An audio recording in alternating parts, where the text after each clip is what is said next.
வருஷம் அதிமுக ஆட்சி காலத்துல எவ்வளவு கெத்தா இருந்தாங்க இந்த கோயம்புத்தூர்.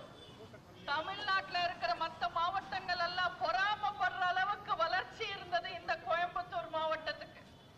50 வருஷம் இந்த மக்களோட கனவு திட்டமான அவிநாசி அத்திக்கடவு கூட்டு குடிநீர் திட்டம் கொண்டு வந்தது அதிமுக அரசு.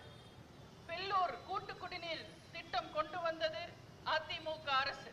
பவானி கூட்டு குடிநீர் திட்டம் கொண்டு வந்தது அதிமுக அரசு. இந்த கோயம்புத்தூருக்கே கிரீடம் வைக்கிற மாதிரி 10 கிலோமீட்டர் நீளத்துக்கு சேட்டிலைட்ல இருந்து பார்த்தா கூட தெரிகிற மாதிரி 1621 கோடி செலவு பண்ணி லக்ஷ்மி மில்ஸ்ல இருந்து